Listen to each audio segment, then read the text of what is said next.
Well, welcome back to Mr. Obsolete's Vintage Homesteading. Today we're going to start finishing up our Evansville axe we put together on the last video. So what we're going to do first, before we do any more finish work here on the handle and stuff, we're going to put an edge on it. And so I got the setup for that, and we'll be right back when we're ready. Okay, well, this is what we're going to be using to sharpen our axe with, an old stone. So the first thing we want to do is wipe off excess stone material. You can see the dust probably coming off there, so we'll get all that off first so we get a clean surface to start with, like so. Second thing we're going to do is lubricate all the moving parts on it. Now this one has oil cups on it, which is really nice, so that means it'll hold the oil in the bearing. So we'll get some oil coming out here. That in there, and put some right here on the pivots. Put some down here.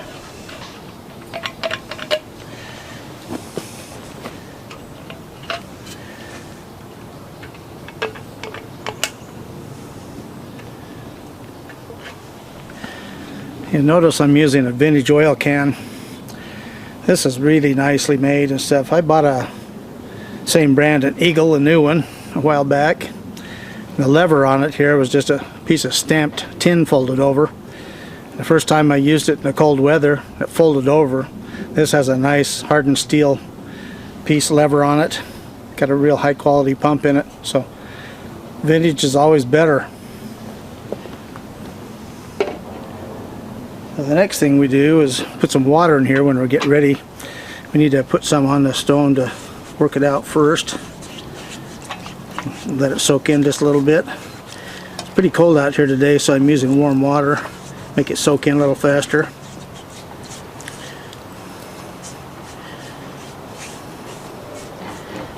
And that looks good. Okay, well, we're just about ready here.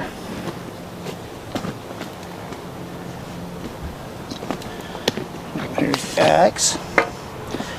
We'll fill this up with water. See, just a little tiny drip comes out at a time there. Get seated on here. Now it's important that you run the stone towards you when you're doing this. So what you want to do is just take your edge and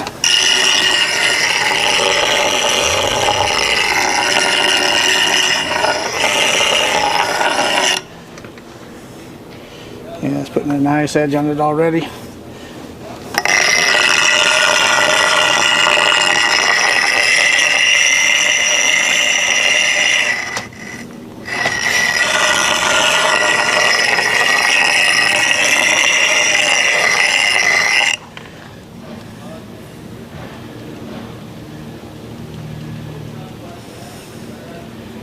Yeah, it's a nice sharp edge already.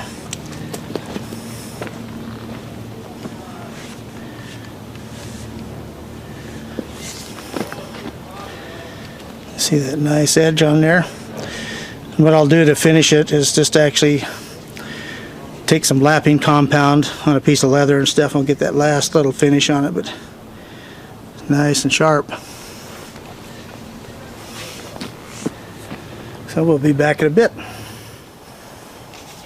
Okay, the next thing we're going to do is give it a light sand, although it's a pretty good finish.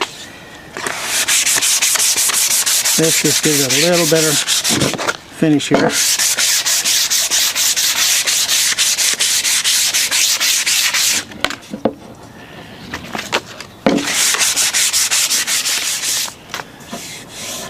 Yeah, that feels really good. So the next thing I'm going to do is use a little steel wool on it and some compressed air to blow out this dust and stuff, and I'll be right back. Okay, well, we got it nice and cleaned. It's ready to do our next step. And there's people say it's not a good idea, and others say it makes no difference, but I like to darken it with the torch a little bit just because it looks a whole lot nicer. Some of the real guys that are really out there on the axes say don't, but hey, it's my axe. So, get our torch out here.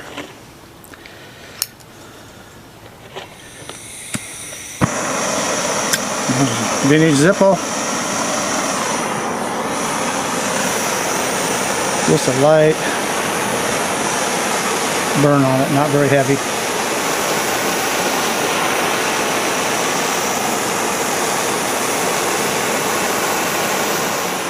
So I'll keep doing this for a minute, and when we're ready to put our sealer on it and stuff, I'll come back.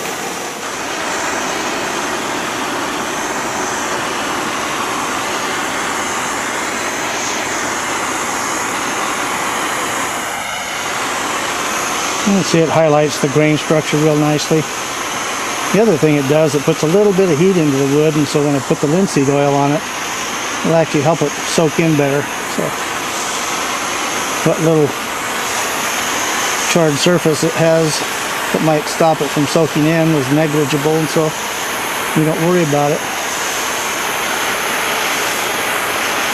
Looks a whole lot nicer.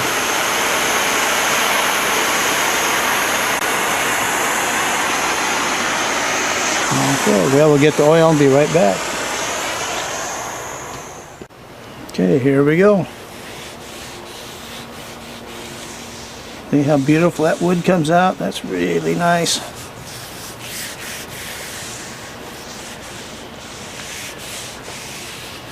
Looks so much better than just a bare handle.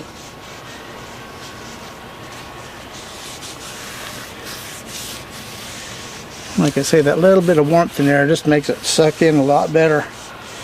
I might just heat the linseed oil up a little bit before I put it on the other axe handles and other handles when I do them, just to help that. So anyway, we'll let this soak in. See how nice that looks. What we're going to do next, though, we're going to cut off the top here, so I'll get set up for that and be right back. Okay, we're ready to cut this off. Now, most of the time when I do a top of an axe,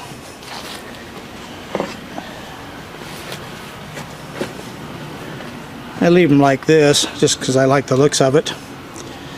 But on this one, it's got a little situation is that the eye of the axe head is wider on the top than it is on the bottom. And so the wood doesn't go completely to the end here, so the wedge fills in. So I'm going to leave that about a 1/4 inch high, because it'll be pushed out like that, and it'll just make it a lot stronger. So here we go.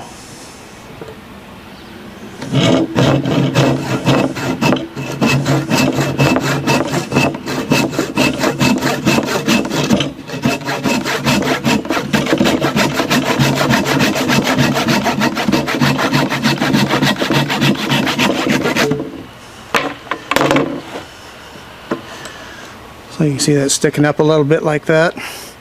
It's all pushed out of the sides a little bit, and I'll put another wedge in here crossways before I finish it. But what I'm going to do now, I'm not going to put oil in the top here. I'm going to take some clay and put around it, build a little tray. And I'll put the oil in it, the linseed oil, and let it soak for a couple of weeks before I finish it up and use it. So here's a couple other handles we're going to do. This is the sledge we just built. So I've sanded the handle on it and it's ready to do. So I'm going to darken it too and finish it up just like the axe. I did a little history on the Diamond Tool Company. There's not much out there, but their tools are some of the best stuff out there, or was. Started out in 1907 making horseshoes. They branched out into tools, and they specialized in pliers and things like that. And most of the snap-on and Cornwell tools, pliers that I have, are actually made by Diamond. Boy, they've lasted for years, but they went out of business in 1994. It's too bad. It's really good stuff. This is a good example.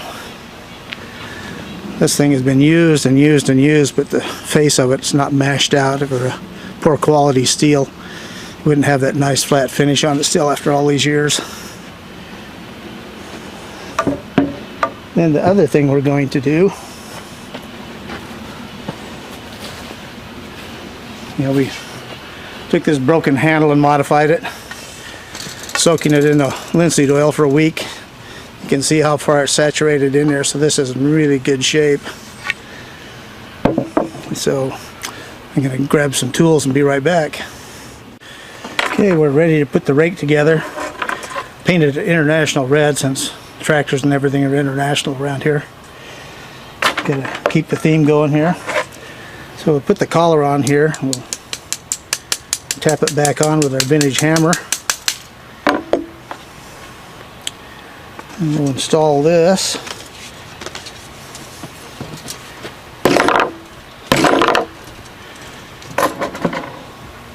The last thing we'll do is reinstall our screw here. Get it started there.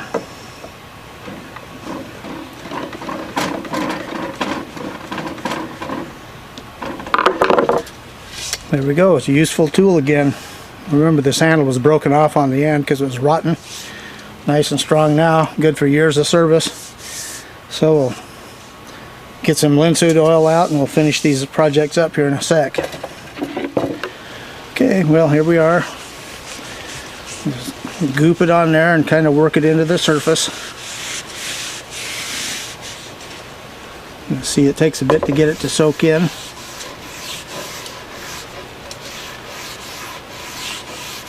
Like I was saying, in the cold weather like this, I think I'm going to heat the oil up to make it soak in better. But anyway, we'll come back, put another 3 or 4 coats on it over the week and be nice. And it's interesting, you can see how far that stuff wicked up, just soaking it in there for a week. This wood is really good and strong now. Anyway, we'll do our sledgehammer, we'll char it and do that too, but there's no need to do it on this video. And just one thing I wanted to show again here is just how nice this old diamond pickaxe came out. And of course, there again, we need to even soak the head in it so it's got all that good stuff in there. So we'll just slather it down this to finish it. I've kept the bottom of the handle in good shape, but the heads are where the problem gets when they dry out and stuff. And this is completely saturated, clear down to here. So anyway, that's Mr. Vintage's take on how to do your wood handles. So we'll see you on the next video.